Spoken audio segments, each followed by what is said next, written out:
tabang ayuda alang sa mga kaigsuonan din sa may Northern Cebu. Ikaduha pag ato na mo sa Bidilin, sa Pugo, Northern Cebu mga dol, magdala na may tubig.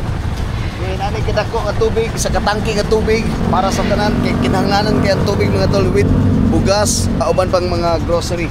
Yo mga katropa namin diri sa Katmon bago may maabot dito sa North Cebu. Kapit sa diri sa Katmon para mangaon.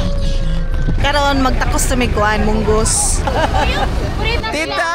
Thank you.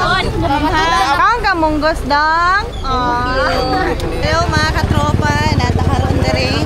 Kadung adlaw nga naghatag mig relief goods. Sa ni nga barangay diri, ma'am, nga barangay ma'am. Namintak Norte, ma'am. Naghatag mig tubig usa ka tangke mga katropa. Dala na namo ang tubig nga para sa inyo ha. Usa ka tangke nga tubig mga katropa. Panguluhan sa to ang station manager si John Libay Kings sa XFM, tanang team sa XFM, Yes to Health. Linya sila para ining mainom nga tubig atong gidaang kining 12,000 liter capacity nga tanker, 5 kilo bag sa mga bugas. O abot og di mo binos 200 ka mga tao ang nakadawat.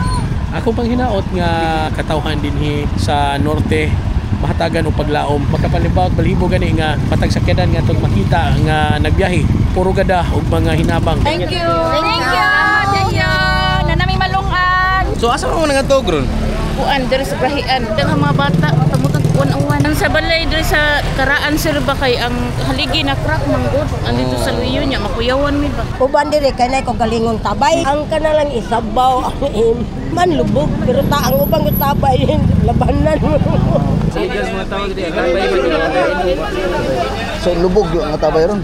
Lubog kay daghan ni nanaw. Ang tabay sa damo use na kayo kay adami naglaban napadili sa pwede isabaw sa pagkaon.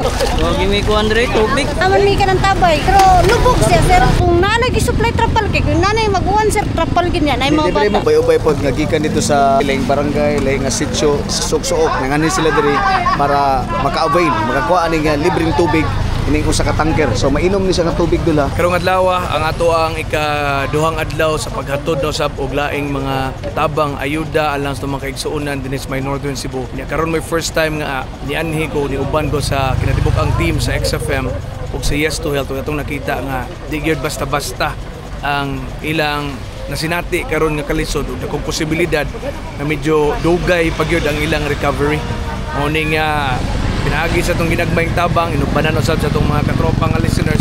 Kami sa XFM, dako kayong pasalamat niyong tanan kay abag mo sa mga kaigsuonan nga nagkinahanglan jud kayo nato karon sa mga kaigsuonan nato, mga listeners, mga followers namo, mga supporters, doon na mo'y ginagmayng hinabang o doon ay sobra-sobra gamay kung mahimo ato pang tabangan gumikan kay napagyudaghan nga mga lugar nga wa pa maabti sa tabang sa gobyerno, wala mahatdi og mga pagkaon og kaning tubig ug uban pa nila nga mga basic need gali daghan matug na lang bisan asa matagabi kay di man sad pwede moadto sila silang balay.